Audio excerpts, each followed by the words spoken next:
We've all experienced it, a routine discussion that suddenly veers into hostile territory. Voices escalate, logic evaporates, and we're left navigating a minefield of emotion, often causing damage that's hard to repair. The next conversation proposes that such breakdowns are not inevitable. By understanding the hidden architecture of conflict and employing deliberate strategies, we can steer interactions toward more productive and even connective outcomes. The book draws on principles from the world of elite trial law, where professionals routinely manage explosive tensions, and translates them into tools for everyday use. It moves beyond simple scripts, offering a framework for mastering our own internal reactions to shape the external dialogue. The journey begins with a fundamental shift in perspective. The surface-level argument, whether about chores, a work email, or a perceived slight, is rarely the real issue. It is merely the visible tip of a much larger, submerged struggle. The book illustrates this with a powerful story, a deposition with a hostile, physically imposing witness named Bobby that seemed destined for disaster. Instead of confronting the aggression head-on, the lawyer chose to look beneath it, asking a simple, unexpected question: what are you really struggling with right now? This revealed that Bobby's fury was born from helplessness and fear over his ailing mother's legal troubles, not the questions being asked. The conflict instantly diffused. This moment underscores a critical lesson: behind most angry outbursts lies an unspoken cry of, "I'm hurting." By learning to bypass the surface clash and gently inquire about the hidden burden, we can transform a confrontation into an opportunity for understanding. To reach that point of clarity, however, we must first learn to manage our own primal wiring. When faced with perceived attack, our amygdala, the brain's ancient alarm system, triggers a fight-or-flight cascade. Adrenaline surges, our heart races, and rational thought retreats, making a measured response nearly impossible. The solution is a physiological intervention, the 10-second reset. This involves taking a deliberate, maximized inhale through the nose, holding it briefly, and then releasing a slow, controlled exhale through the mouth. This simple act signals safety to the nervous system, lowering the heart rate and dampening the amygdala's fire.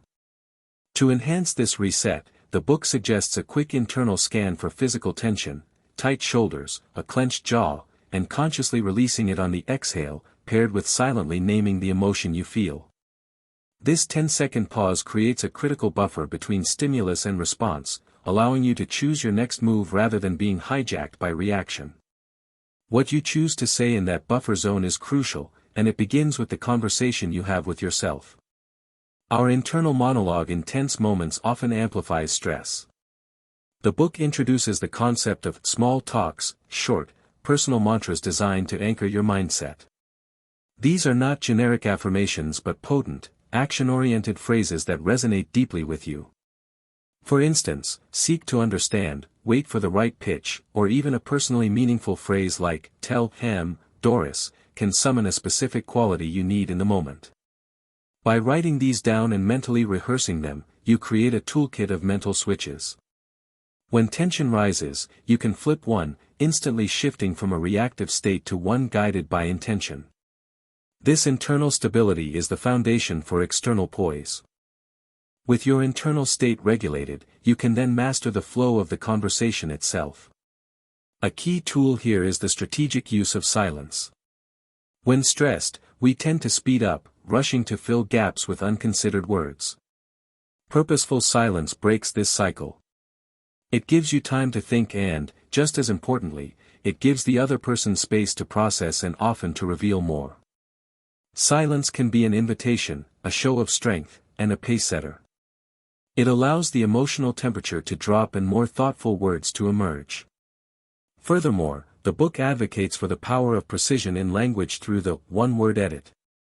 This is the practice of scrutinizing your planned statement and asking if a single word change could make it less provocative and more effective. Replacing "but" with "and," "you" with "I," or "problem" with "situation" can dramatically alter how a message is received, turning a potentially accusatory sentence into a collaborative one. Ultimately, the next conversation is not about winning arguments but about transforming them.